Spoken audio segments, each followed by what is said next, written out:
It's time for 41 is the Mic, a weekly Chiefs podcast with Nick Jacobs of KSHB 41 and Matt Derrick of Chiefs Digest. 41 is the Mic starts now.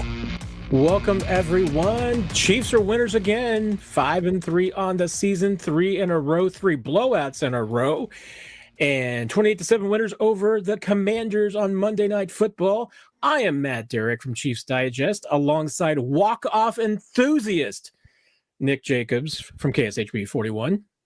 That's right. For people that are listening to this now, Matt and I just started taping right after the Dodgers completed the walk-off here in, 18th, 19th inning. I don't remember anymore. But what I do know is it's time to make the podcast. Not the donuts, the podcast, Matt. But I was jacked up on Sport Coffee a couple hours ago, but it's so late in the morning now that that's gone. I was like a golden retriever just doing zoomies around in my house over and over again. And, dude, I had a lot of energy, man. This would have been an intense podcast had you caught me at the right time. But, it didn't work out that way. And it's almost 2 a.m. in the morning. Yes, I was hoping this game would keep going so that we could just, give people an update. One, let them know when we did start recording, and then, two, tell them when we stopped. But now the game's already over, so we won't be able to do that. Monday Night Football game ended quite a few hours ago, and Chiefs winners once again, Nick. But that first half, I wasn't completely convinced that the Chiefs were going to be winners by the end of it, because that was a sloppy, sluggish first half for both teams. Yeah, it was almost like it had rained around here for 4 days. So the field wasn't, field they did the best they could with it. But yeah, to have the football kind of bounce the way it did on Deebo Samuel's interception and a couple in the Travis Kelce interception, you could tell it just wasn't ideal conditions, and it had been misting around here during the day and been cloudy during the day and cold. So all that combined is never a great combination for passing offenses across the board, no matter if you're in Kansas City or wherever. So yeah, they had a rough go of it early, and that's where you ideally want to be able to lean on your run game to kind of help get you through it and to help you kind of keep favorable down in distances early on, and the Chiefs weren't able to necessarily lean on that the way that they probably wanted to early on, but they were able to lock in at halftime and come out with a much better performance in the second half. Yeah, the first 5 possessions of the game, interception, turnover on downs, interception, turnover on downs. That's one advantage that the Chiefs did have. And, the last on that one drive that the Commanders had, that was from the Chiefs 40. I mean, that would have been like a 58-yard try maybe for Matt Wright, who can we know that he made a 59-yard kick in Arrowhead before. At one time, he did own for 1 week, remember, the franchise record for Chiefs' longest field goal before Harrison Butker took that back from him. The second one, they turn over on downs to the Chiefs 28. I mean, that's a makeable field goal. The Commanders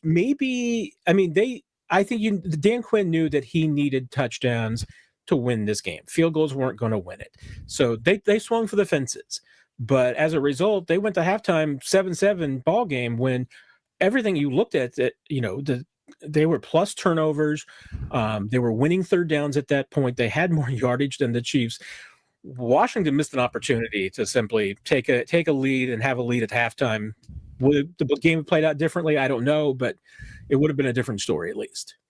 Yeah, and they missed some opportunities that they could have gotten some points, whether it's through field goal or, if they'd executed better overall. So, hey, that's why they have the record that they do, and that's why they're going home with another loss.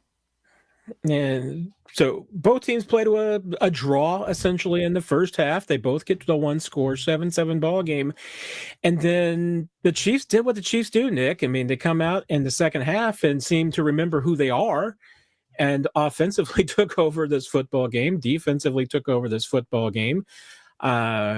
21-0 in the second half, Nick. And from the moment the Chiefs really got the ball in the start the second half, this was their game. Yeah, they started early on, the Commanders, with some of the zone they were doing.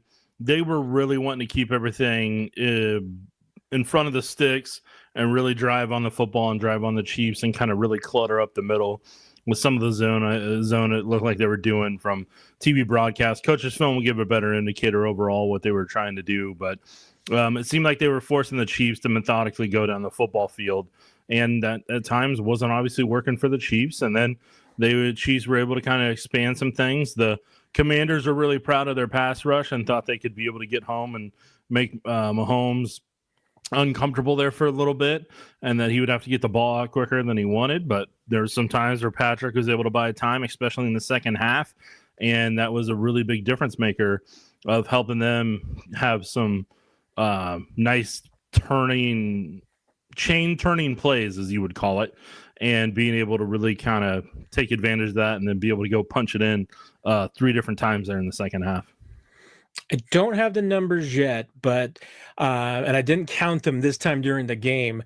I should have done that, Nick, but it seemed like that there was a few more snaps where you had Xavier, Rasheed, and Hollywood all on the field together at the same time. And I do think in the second half you saw the stress that does put on the defense, because you can't cover those 3 guys and Travis Kelce and a running back forever. And the Chiefs offensive line provided Mahomes with some help. We'll probably talk about some of the hiccups that the offensive line had later, but they were able to provide Mahomes with some time. Mahomes was able to buy time when needed, and consistently, eventually one of these guys was able to get open. Yeah, look, the team goes as Rice goes. This offense that's just kind of where it's at right now. They just don't have enough explosiveness in the backfield on a regular basis to really kind of really stress teams overall. I know Brashard Smith has the athletic ability, but he's just not going to be a complete running back yet.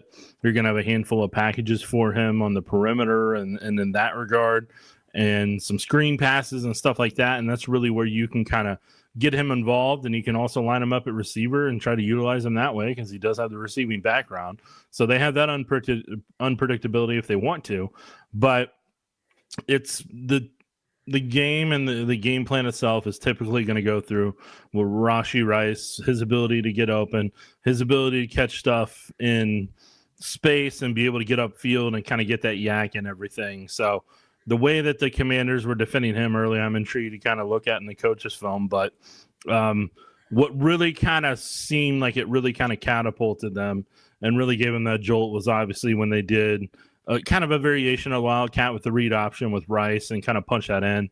That's whenever that offense really took off at that point. That was what really jump-started that team overall. And then that's whenever, in my opinion, they never really looked back after that. Yeah, there was certainly a couple of turning points in the second half. I think that was absolutely one of them.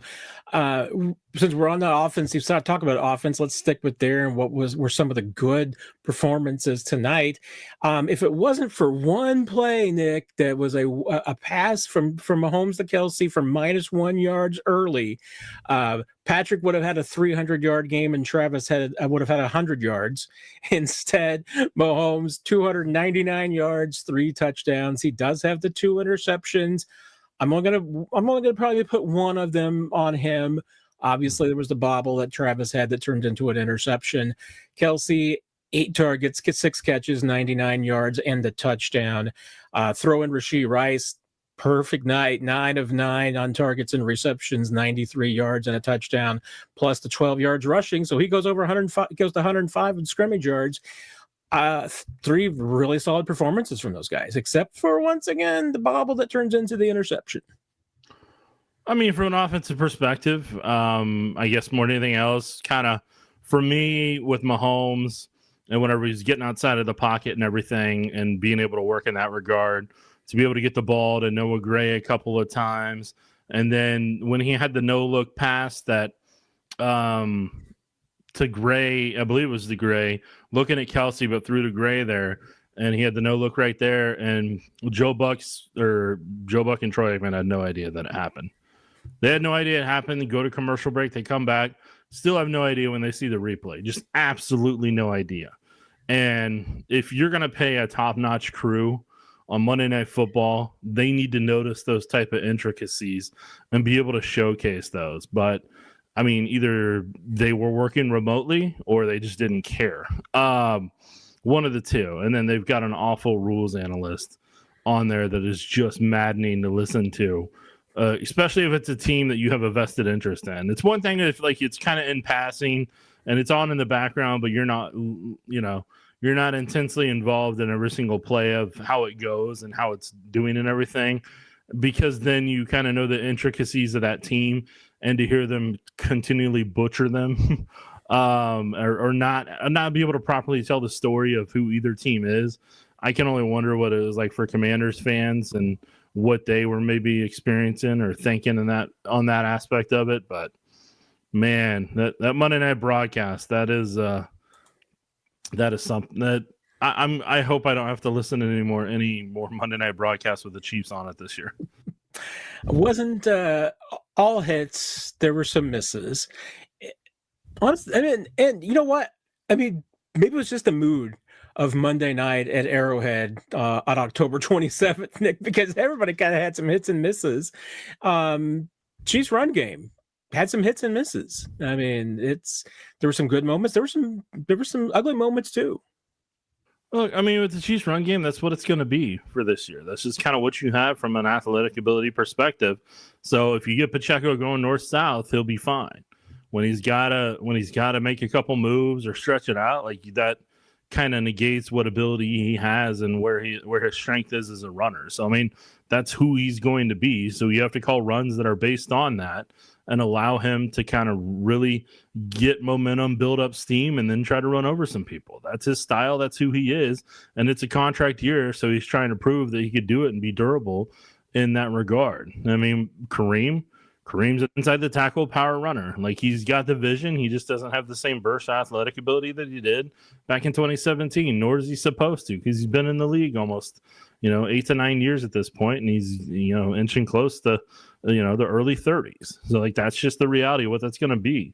And Brashard Smith is a speed guy, but really doesn't know the intricacies of being a running back on a down-in, down-out basis. So he's going to be a rotational piece. Elijah Mitchell, like, he's been inactive all year. So, like, you don't have a consistent run game you're able to lean on right now that puts fear in defenses. And since you don't have that ability in that regard, then defenses can play a little bit differently against your passing offense. And so I think that's kind of where the Chiefs are going to have some interesting decisions when the trade deadline rolls around about, do they want pass rushing help? Do they want running back help? Or how do they want to approach that? Because I'm telling you, if they get running back help that has explosiveness to it, they will be able to hang with any offense in the AFC right now. Because what they're having to look at as an organization is, what can the Patriots do if they match up against them in the playoffs? What can the Bills do, not only this week, but in the playoffs? They'll have a fair evaluation of the Bills after this upcoming Sunday, to where they know what they're going to need to be able to stay ahead of them, or what they don't have on the roster that they need to get ahead of them if the Bills end up winning. And then on top of that, you've got a team right now that is very confident in the Indianapolis Colts, with Lou Anarumo being the defensive coordinator. And, you get Shane Steichen, that was the OC when the Chiefs played the Eagles the first time and were able to hang 30 in that game against the Steve Spagnuolo defense. So you now know who is rising to the top in terms of playoff contenders and who you're going to have to go against. So it's a matter of, do you enhance this offense even more? Or do you need a pass rush? Or is there a way you can swing it and get both?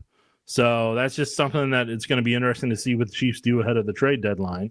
And if they can kind of create even more noise that really puts them in good position. Because as I tweeted out earlier today, the Chiefs, between now and Christmas, they play 5 of the teams in front of them in those 8 games, of helping them decide what their fate's going to be and where they're going to be at in terms of the AFC conference. Yeah. And, Pacheco has settled into, I almost call it a plateau. I mean, his last 3 games, 51, 57, 58 yards.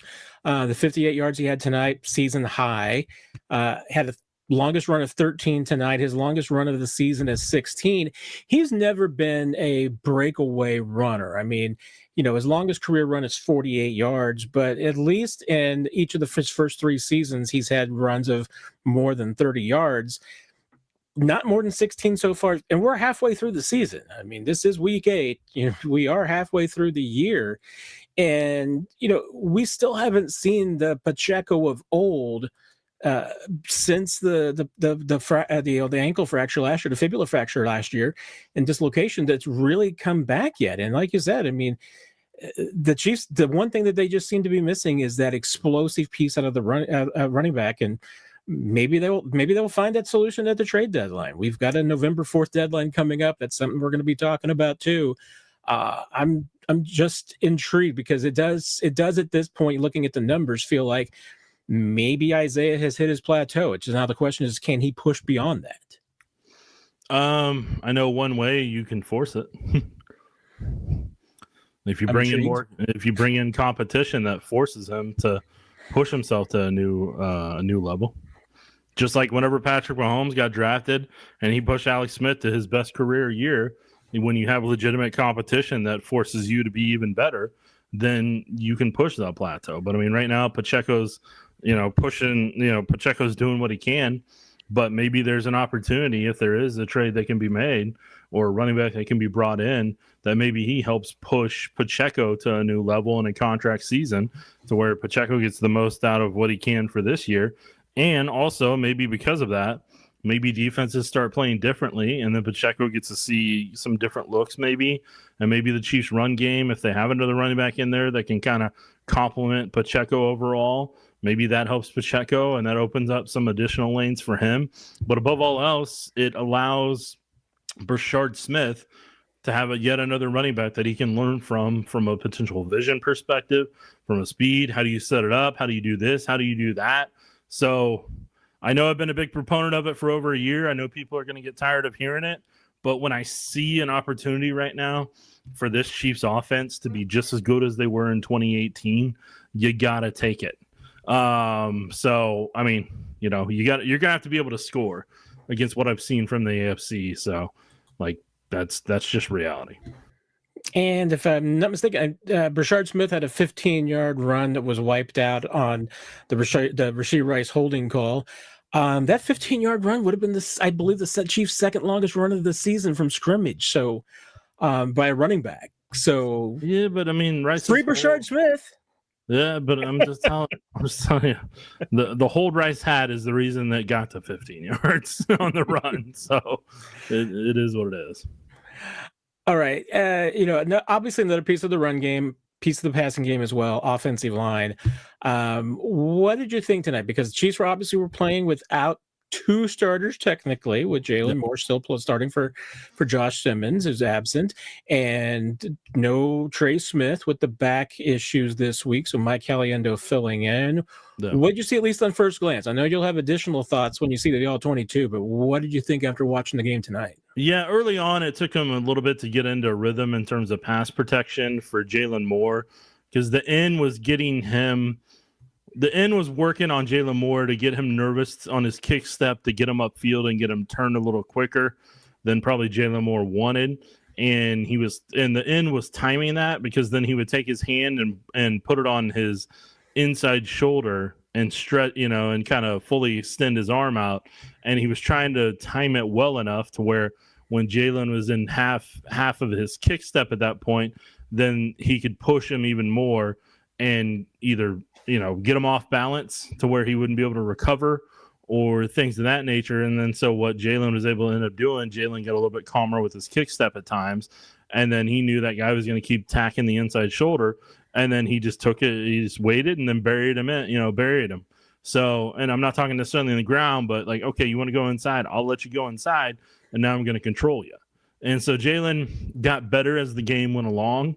Mike Caliendo had one very rough rep against Kinlaw. And, it was just he got the best of him. If I remember correctly, I think it was a club move. He had multiple hand fighting moves to it, and then to end it with the club, if I remember correctly, that knocked Caliendo off balance and a rip through at that point. and then he was able to hit Mahomes, and they made a bigger deal out of it on the broadcast of the hit that Mahomes took that Kinlow like laid off of it, and he did a good job laying off of it to where it wouldn't have been a penalty or anything of that nature. So those were kind of the three biggest ones, and I feel like early on Patrick didn't have the time that he'd kind of gotten accustomed to and used to. For as much as people like to constantly complain about Trey Smith and the holds and this and that sometimes over the years, like you could see the difference without Trey Smith in the lineup at right guard. I mean, it's one thing whenever, you're coming in to fill in and everything, but the opponents had tape on you and they knew how to attack. They knew how to attack Caliendo and how to attack Jalen Moore. So they went after specific things on them to where with Caliendo, I think it was more of an outside shoulder where you kind of set him up, get him into the center a little bit, and then you do quick hand fighting to be able to get through his outside shoulder. While Jalen Moore, it was more of an attack to his inside shoulder and setting him up in a specific way. So, I mean, we'll see on a run game perspective what they did or, didn't overall. But I mean, run games it's kind of more consistent week in, week out to where you just don't necessarily have the explosiveness. So there's times where there's a hole open, but you need a certain speed at running back to be able to hit that or to be able to set it up a little bit better, have the vision to set it up and cut up off it. And they just don't necessarily have that back there. So, it'll be interesting if the Chiefs do make a move. What comes of that? It will be interesting to see. Let's go over to the defensive side because obviously another strong night for the defense. I mean, they gave up the touchdown. That was the first score that they had given up, Nick, in more than 103 minutes of football. So that was a pretty good stretch that they had. Well, I thought that the front four played really well, despite the fact that, I mean, Chris Jones, box score wise, had a quiet night. But it sure looked like he was just absolutely eating up a lot of double and triple teams, created some opportunities. George Karlaftis had a sack, probably could have had another couple. I mean, I know talking to him after the game, he felt like there was a couple that got away from him. And obviously Marcus Mariota is a very elusive guy. Mike Dana had a sack. The front four, I mean, they've been kind of maligned at times this year, but I thought they had a pretty good night tonight, Nick. Yeah, I mean, Next Gen had on their stat about Chris Jones that he had 30 pass rushes, but wasn't able to get any pressures tonight. And I know people are going to take that in specific ways, however they want. But, I mean, I'm intrigued when I watch the coach's film, if I count up how many times he had to take on a double. And I'm assuming he probably did simply because how much George was able to hustle against Conley and be able to really kind of go against him and kind of be able to expose him overall. And some of the rushes George was able to have off of it. Especially the one where he ended up getting the sack because Troy Aikman tried to not credit him. It was the weirdest thing on the broadcast to where George gets upfield, he beats Conley holds him, and then George is able to get to break the hold that's going on, and then evens out, gets back upfield, and then Mariota can't go anywhere, and then he's able to sack him. And it was just weird how Troy Aikman was trying to discredit. It was just weird. And like the way he's like, well, yeah, George only got the sack because they couldn't create a spot here. I'm like, yeah, okay. Well, he's the one who created the pressure too, bud. So he created the pressure, and got his own sack. So he hustled on the play and made it happen. So I don't know. I didn't really understand sometimes what Troy was trying to get at with a handful of things he said, but he said words that form sentences. He gets paid millions of dollars to do it. So we're doing something wrong with our lives if we, if we're not making that kind of money to make more sense than Troy Aikman. But yeah, I mean, George was kind of key. He played on fire tonight. He played with effort and hustle overall, and then he's going to need a lot more of that. And hey, he may have not gotten Mariota, but boy, he needs to get Josh Allen next week, and be able to to complete those sacks. That's going to need to happen. Minihue had a couple good rushes, and then I felt like at times the Commanders with their up-tempo hurry-up were trying to tire out the Chiefs pass rush of what they had so they could buy themselves enough time. And then they had a really good thing going on early with play-action pass and kind of attacking Nick Bolton, but then they just seemed to kind of forget about it and just kind of move on with their lives. And make everything harder for themselves and trying to in their passing attack. So it was just a weird kind of night play calling for the Chiefs in the first half, and then for the Commanders in general. The Commanders came out with a strong game plan, but then they just seemed to kind of get away from it series after series. Well, and I thought that they had obviously a really nice idea of having some design Marcus Mariota runs, but Spags countered, and once again, you kind of went back to the Leo Chanel spy move, and that seemed to really cut some things down because Leo, when playing that role, played pretty well again. Yep, I have no complaints. Yeah. Touch on special teams really quickly because, again, just like offense and defense, it was an up and down night for special teams. Good night for Harrison Butker, 4 extra points, all good. The kickoff return that got muffed was exactly what the Chiefs were trying to do against Jacksonville, but Butker just hit that ball a little bit too far right. This one, the returner misplayed. You get Washington at the 2-yard line. Nope. If you can do that again, Nick, let's do that. But once again, penalties. There were too many penalties for me on the return game. Yeah, I think they had 3 different holdings. Obviously, Jack Cochran had one. I remember there being another one. Jeff Bossa had 2. Yeah. Well, I mean, one of them... One was corrected because they called it on Nazeeh Johnson, who is not currently playing. I just thought it was really impressive that Nazeeh was pretty impressive. Got a holding penalty on special teams despite being on injured reserve and potentially not even at the game. So, the more you can do, apparently. So rough night for the Zebras. Yeah, no, they had a tough break. Not as much as the rules analyst on Monday Night Football. That guy's terrible. But anyways, yeah, I mean, hey, it is what it is. I mean, Jack Cochran, all 3 of his holds have come on Monday Night Football between the Jaguars and Chiefs. And yeah, I just want to know if they'll be able to have a return at some point that doesn't involve a hold in it. Because it just seems like that's happening all the time anymore. And that's something we can ask, obviously, Dave Tobe on Thursday and bring up again. I'm sure he'll dismiss it like he normally does at the podium. But it's going to be what it's going to be. But, I mean, that's another spot, man, where they just don't have explosiveness at returner. They have guys on the team that can be explosive, but you got to put Thornton and Brashard Smith out there. Like, I mean, I understand they're going to keep using Nico Remigio in that because that's his role and everything. But, I mean, if he wasn't going to get that return for a touchdown tonight, I don't know when he's going to. There's guys who, if they had faster speed, they're gone. That's a touchdown. The wall was set up. That is done. You've got that. I'm sorry. I understand that's the role that allows him to be on the roster, and they're going to continue to use it. But it's at some point you're going to need it in a game, and you're going to need somebody who has some other reps that can make it happen. And I'll defend Nico in this sense, in that I think that they only have one other returner that can do that. I mean, and it is Brashard Smith. And let's face it, teams are kicking away from Brashard Smith on kick returns. What about punt returns? Well, that's the scary thing because I haven't seen Brashard Smith on punt returns, but I know that Nico Remigio was going to catch the football and not turn it over. And that's all I need right now at this point, Nick. Well, if that's your mindset, you don't even need a guy on the field. You just take it down right there. If you're wanting to keep ball control, then just don't even have a returner back there. Just try to block every single one of them. So yeah, okay. If that's the goal, where we're just trying to celebrate if a guy catches a punt or a kickoff return, then you get some problems. I mean, I've seen this team have adventures on punt returns, so I'm fine with the guy that's just going to make the catch and not turn the football over. Right, and then I'm saying you don't need a person out there then, if that's your mindset. Well, then I'm out here trying to win, Matt. I'm not trying to be the best at exercising. Come on, man. Oh dear. I think the sport coffee's kicking back in, Nick. I'm excited about this. It is not. I'm going to go to sleep as soon as we're done with this. There were keeping my eyes open.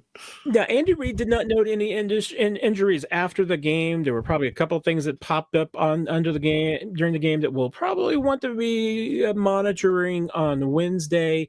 Pacheco's was probably the most interesting because he did come over to the bench on that final next to last drive, I believe it was, maybe in the last drive. looked like he maybe took a hit to the knee, came over, went over to the medical table, got examined by the trainers. Looked like, hey, they gave him back his helmet and he was back on the field. Looked like he may have gone out there, but Brashard Smith finished out that drive. Something to watch. Looked like Nick Bolton may have had a similar collision. Both those guys are probably something to watch. Yeah, there's nothing more I can say to it. We'll find out Wednesday. There you go. All right, and then starting well right now, but on to Buffalo, Matt. On to Buffalo, Nick. Buffalo. I'm on to Buffalo. I don't know about you, but I was already ready to be on to Buffalo this morning. But here we are now. It's official, like a referee whistle. They can be on to Buffalo now. Any first thoughts about Buffalo? Yeah, I mean, them losing Ed Oliver to the bicep injury, that's huge because, I mean, he's their best run defender, but it seems like he's hurt every single time they play at some point, whether it's regular season or postseason. Same for Matt Milano. He seems to always be hurt or coming back from an injury whenever the Chiefs are going to play him, and those have been their two biggest players on defense for quite some time. The Bills' defense has struggled for the past handful of weeks. They are very injured in the secondary. We'll see who all comes back this week, how they did after their bye week. I mean, they were struggling there for a while against the Panthers on Sunday, but then they were able to just lean on James Cook and then use that run game and the 200-plus yards he ran to really kind of make the difference. And then Andy Dalton had the dumb turnover that really kind of set things on fire and everything. So there is something I am going to put on Twitter this week that Josh Allen does. It's a nonverbal cue that he will do, and I will put it on Twitter. And I want you to watch that on Sunday. However many times he does these two things is always going to mean good things for the Chiefs defense if this is his reaction every time.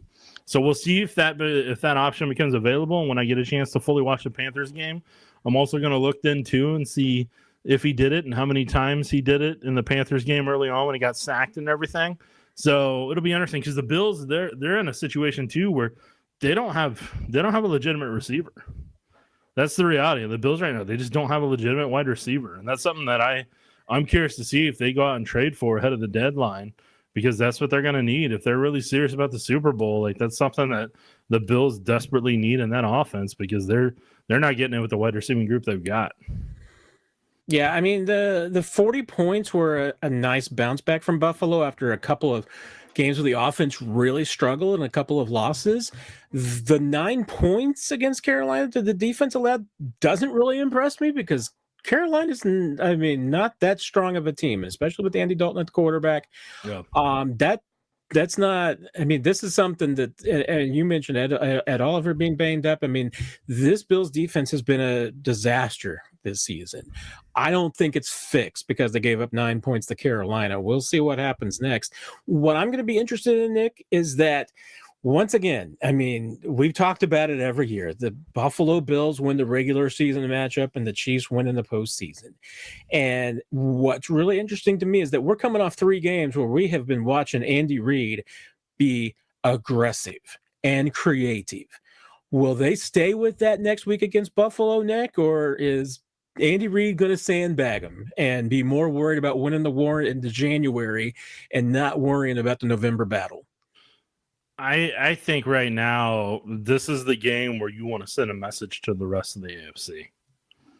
Like, if you get I hate to say it this way, but if you get the chance to put your cleat on their throat this week, you do it.